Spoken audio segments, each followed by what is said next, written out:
E o texto que a gente leu no início, que a Cintia leu, que eles leram aqui na frente, do encontro da mulher samaritana, né? A mulher samaritana com Jesus, que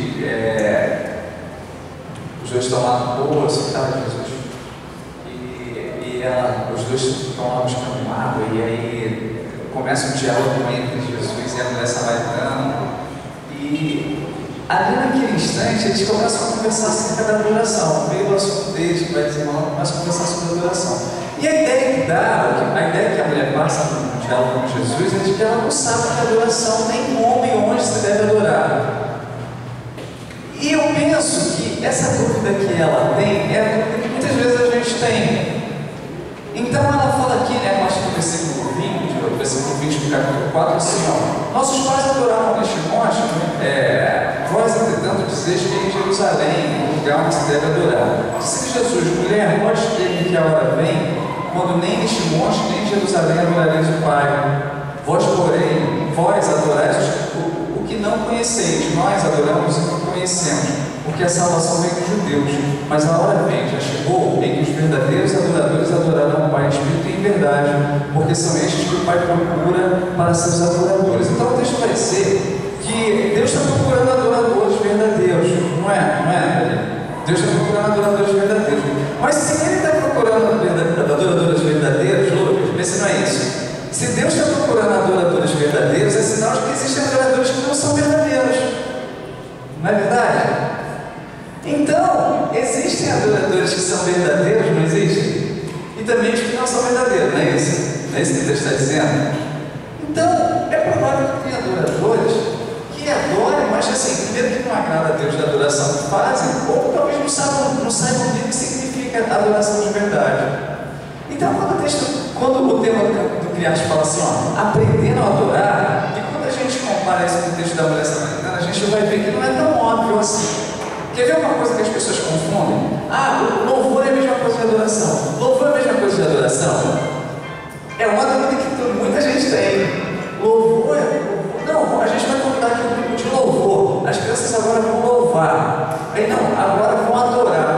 Mas louvar e adoração é a mesma coisa? Louvar e adorar é a mesma coisa, Sarinha? A teóloga falou que não. Tudo bem, Sarinha? Louvar e adorar é a mesma coisa? Se escondeu. Pablo, louvar e adorar é a mesma coisa? E às vezes a gente pensa assim, é a mesma coisa. Então eu vou explicar para vocês rapidinho. Porque a mulher samaritana tinha essa dúvida, né? Ela estava assim: mas vem cá, onde que adora? Como que adora? A gente também tem essas dúvidas, né? Mas vem cá, como que adora? O que é louvar? O que é adorar? Eu vou explicar para vocês de uma forma assim bem legal de entender. Um pouco, assim, de uma forma superficial, mas que a gente vai clarear mais um pouco da diferença do que é louvar e adorar. Para a gente entender que a gente precisa aprender a adorar mesmo. Quer ver uma coisa? Jogo do Brasil e da Alemanha. Brasil e Alemanha. 7-0 para a Alemanha. Ô Lucas, vem cá, Lucas, vou precisar de você. 7-0 para a Alemanha. 7-1 para a Alemanha. 7-1 para a Alemanha. No final da partida, não é isso? No final da partida, não lembro se isso aconteceu, mas às vezes acontece. O time que perde reconhece que o time que ganhou era tão bom que aplaude o time que ganhou, né? Tipo assim, o time perdeu, mas o time que ganhou jogou muito bem, e vai lá e aplaude. Já vimos isso várias vezes. Barcelona agora aí, Juventus, final lá da UEFA, não é? No final da partida, a torcida do Juventus aplaudiu o pessoal do Barcelona. Elogiar e adorar são muito parecidos, os termos são muito parecidos, porque os dois significam elogio. Louvar é elogiar. Adorar também é elogiar. E parecem que são a mesma coisa. Mas louvar e adorar são mais ou menos assim, ó. O time, a torcida do time que, ó, me explicar aqui, ó. Presta atenção que você vai me responder a pergunta agora. A torcida do Juventus aplaudindo o time do Barcelona. Eles aplaudiram por quê? Porque reconheceram que outro time jogou bem, né? Jogou bem, mereceu o aplauso, estava elogiando. Então isso seria um louvor, tá? Seria um louvor. Isso seria um louvor. Mas os torcedores do Juventus, eles pegam uma camisa do Barcelona, vestem, não, a partir de agora eu torço pelo Barcelona, não torço mais pelo Juventus. É assim que acontece? Qual o time do Aleimazinho? Flamengo. Então, o Flamengo está jogando mal a beça, né? Quase caiu para a terceira divisão, quarta divisão, segunda divisão, né? Nem tanto assim. Mas a gente torce, eu também sou flamenguista, você escolheu bem, né, Aleimazinho? Mas a gente torce pelo Flamengo. A gente não, a gente sofre lá, torce pelo Flamengo. O Flamengo vai perdendo, vai empatando, vai lá. Mas a gente troca de time. Quem tem time troca de time? Só quem não é um verdadeiro torcedor, fala sério. Só quem não é um verdadeiro torcedor. Eu não conheço ninguém que já trocou de time. Só aquele cara assim que não gosta de futebol, não gosta de torcer. Então, ele torce para aquele time e aí daqui a pouco o outro time está melhor e ele muda de time. Na verdade, ele nunca foi um torcedor verdadeiro, né? Já pensou? Botafogo lá, cai na segunda, terceira divisão, você abandona aquela camisa preta e branca? Amor sem divisão. Amor sem divisão, muito bem. Então, você pode até reconhecer, não, o Flamengo jogou melhor aí, e aplaudir o Flamengo, né? Elogiar o Flamengo. Que seria um louvor, né? O elogio, né? Não, jogou direitinho, jogou bem, então vou aplaudir ele jogando. Mas, você se fidelizar ao teu coração do time que você está torcendo para o outro, é outra história, né? É outra história. No dia seguinte você não negocia a tua camisa, você não, né? O Brasil perdeu 7-1 para a Alemanha, mas a gente ainda continua usando a amarelinha, né? Se for o caso, na próxima Copa do Mundo, a gente não vai torcer pelo Portugal, a gente não vai torcer lá pelo Cristiano Ronaldo, a gente não vai torcer pelo Messi na Argentina. É porque você não é um torcedor verdadeiro, você só você é um brasileiro de verdade, né? Mas mas o cara que é o torcedor de verdade, ele vai continuar fiel à camisa do time que ele torce lá, ao seu time. Não é assim, Ailton? Continua. Então, essa fidelidade ao time, apesar dele perder, apesar dele estar passando para a segunda divisão, essa seria de uma forma muito simplista a veneração, a adoração. Porque a adoração, o louvor, ele é um elogio, tá? E a Bíblia fala assim, ó, tudo quanto tem fôlego, louve ao Senhor. Então, todos os seres humanos podem louvar ao Senhor? Podem louvar ao Senhor. Todo ser que respira, louva ao Senhor. Então, mas calma aí, mas a natureza pode louvar ao Senhor? Pode, a natureza louva ao Senhor. A natureza louva ao Senhor, a Bíblia fala isso. Todo ser que respira. Os animais podem louvar ao Senhor? Podem. As pessoas os homens que nem são cristãos, eles podem louvar o Senhor? Podem louvar o Senhor. Mas então qual a diferença de louvar e adorar?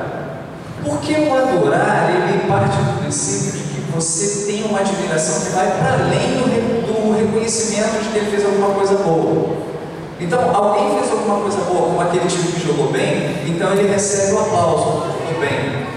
Mas quando a gente fala de adoração, a gente fala de um coração que se rende. Porque a adoração é aquele movimento de que você não só admira a pessoa ou o ser adorado, mas você reconhece o ser adorado como alguém especial, porque você o contempla, você o conhece, e aí, à medida que você o conhece, você se prostra diante dele, você o adora, né? Nesse sentido. Você se prostra, você fideliza, você fica encantado com ele. E aí você fica realmente fidelizado. E mais do que isso, você acaba sendo influenciado por ele. Porque é assim que acontece, entendeu? Vou dar um exemplo para vocês. Astros de rock, já viu? Vai vir aqui no Brasil, sei lá, o Mega Star, o Popstar. Oi? Quem? One Direction. Eu não sei, mas assim, no meu tempo, tinha uma banda chamada Kiss. Né, que os caras ficaram todo pintados, ainda existe. Então eles vieram no Brasil uma vez, e tinha uma molecada que se pintava, né? Vai no show todo pintado. Então, assim, quando você admira alguém, você tem uma admiração muito grande, você acaba imitando o comportamento, acaba imitando a forma de vestir, acaba imitando o jeito de ser, o jeito de falar, as gírias. Então a adoração vai partir para esse princípio, assim, de você conhecer, de você contemplar, mas de você se prostrar, de se admirar e você ser influenciado por quem você está adorando. O Ronaldo Fenômeno na Copa do Mundo, não sei, não lembro mais de que ano, ele chegou no último jogo e botou aquele cabelinho aqui cortado, assim, só na frente, um corte de cabelo ridículo, assim, né? Botou aquele corte aqui pequenininho. E no dia seguinte, o mundo inteiro, os moleques estavam com aquele cabelo cortado imitando o Ronaldo Fenômeno. Então a adoração parte, vai por aí, vai por esse caminho.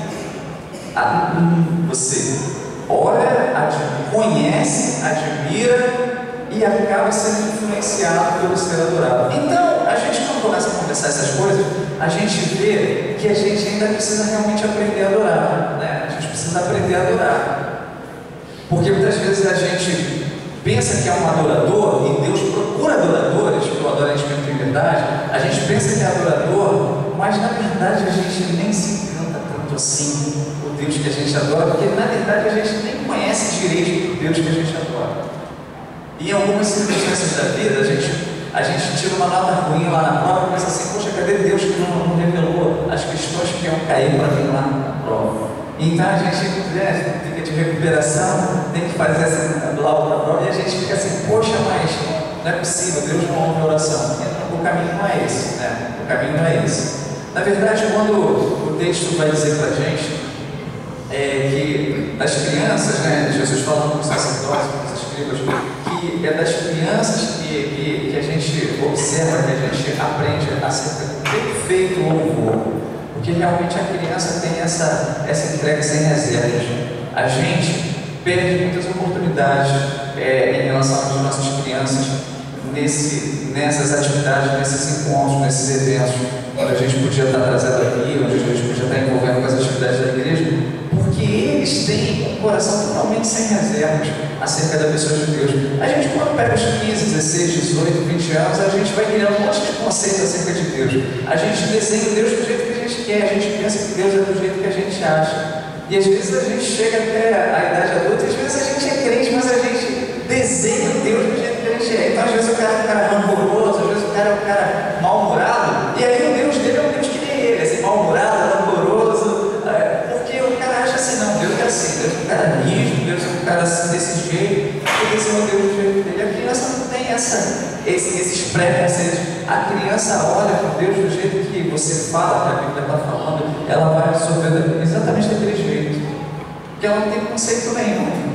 Ela está com o HD vazio, assim. Então você fala para ele, ó, Deus é assim, ó, Deus é bom, Deus é misericordioso, Deus é bondoso, Deus é o Deus que está de braços abertos, Deus é o Deus que está sempre disposto a caminhar contigo em qualquer circunstância da vida. Então você pode vir aqui e adorar. Aí a criança, assim é assim, então é assim que eu vou fazer, eu vou lá. Porque de regra a criança nem se preocupa tanto com a gente, com as circunstâncias da vida, né? Via de regra a criança pode estar aqui e não está preocupada com o que vai acontecer amanhã, diferente da gente, né? A gente às vezes está aqui, mas está preocupado com o que vai acontecer amanhã, está preocupado com o que vai acontecer segunda, está preocupado com o que vai acontecer daqui a um mês, está preocupado se vai dar certo um projeto daqui a 6 meses, daqui a um ano, se aquilo que a gente pensou, se aquilo que a gente investiu vai dar certo. E de regra a criança não está preocupada com nada. A criança sabe que amanhã o pai e a mãe dela vão estar cuidando, não é não? As crianças não estão preocupadas se amanhã vai ter leite na mesa, porque sabem que o pai vai se virar e vai colocar o leite na mesa. Então, Jesus falou certo. A gente precisa olhar para as crianças e aprender a adorar com elas, e sabendo que o amanhã Deus vai cuidar, porque Ele é o nosso pai. Ele é o nosso pai e Ele vai cuidar.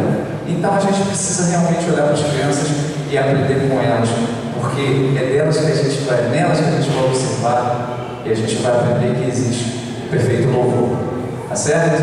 Amém? Então, amém. Vou falar mais do que isso, não,